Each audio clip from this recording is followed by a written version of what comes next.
Hi everyone, welcome to my channel. My name is Gabriella. I hope that you're all doing well. Today's video is going to be a quick glance through all the single pigment greens that I own. I will be swatching them out in my Fabriano Venezia sketchbook, along with some color mixing to demonstrate how they can be used. Green is a secondary color that can be achieved by mixing all sorts of yellows and blues with the addition of reddish browns for more natural looking hues. And while I'm all for mixing your own greens, there are a bunch of single pigment greens out there that are worth a try.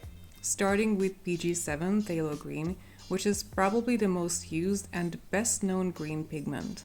It's a transparent, very light fast, and highly staining green that is used in a lot of convenience mixes. The one that I'm swatching out right now is by Van Gogh, which is actually a student grade line. Even though it's probably the most basic green that literally all brands offer, I don't have it on any of my palettes at the moment, but I do use it in the form of convenience mixes such as Leaf Green by Shinhan. I find it difficult to tame this color, so to speak. It can be very garish, which is not what I normally go for. But of course, it can be muted down by other colors, and it also makes beautiful purples when mixed with cool reds, especially quinacridone rose. The next one is another Phthalo Green Yellow shade PG36. I have it in a small 5 ml tube from Holbein, and that is the only one that I have tried so far.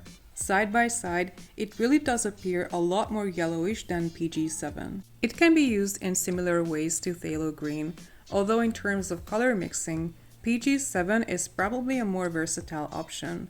Much like Phthalo Green, this color is also a bit too bright to my liking. Next up, PG8 Nitroso Green, which I have recently featured in my pigment series. Beautiful, transparent, deep green, very popular in Eastern European brands.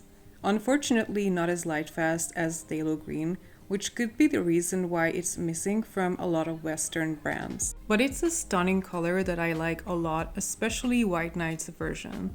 If you're not selling your art with it, I highly recommend that you give it a go.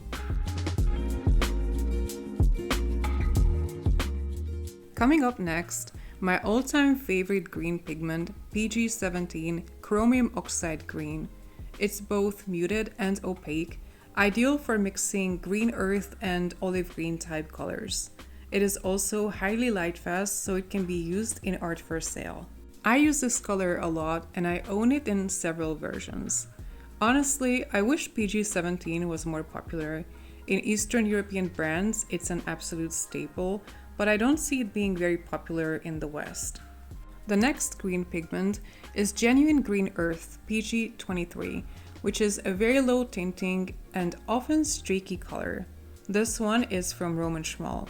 It's a pretty hue, also light fast, but so weak that personally I don't find it very useful. Although I think a very nice way to use it is mixing it with the lighter version of ultramarine to create a beautiful sea foam color, which is by the way the mix for Ultramarine Ash by Winsor & Newton. Next, another green earth, Terra Vert Yellow shade PBR7, which is a brown pigment interestingly.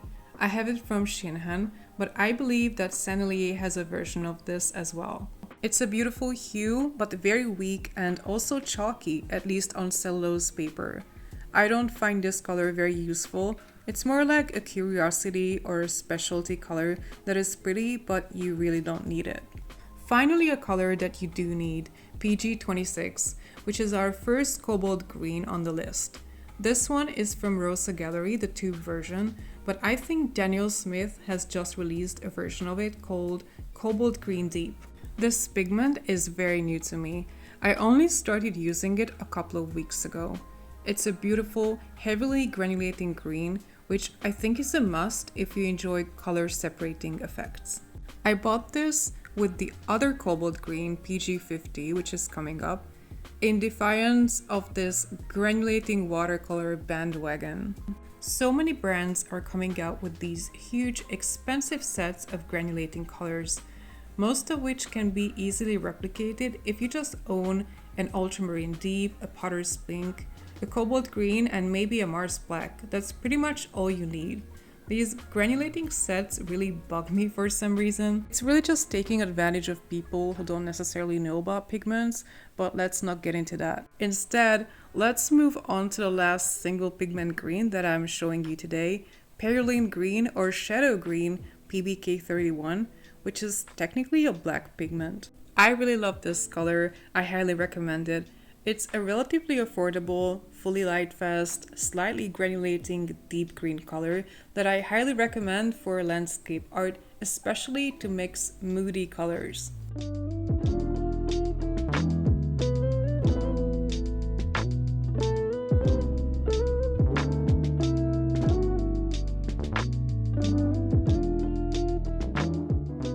So here are all the colors after drying. Please let me know in the comments which one is your favorite. And that will be it for today. Thank you for watching this to the end. Take care and see you next time. Bye!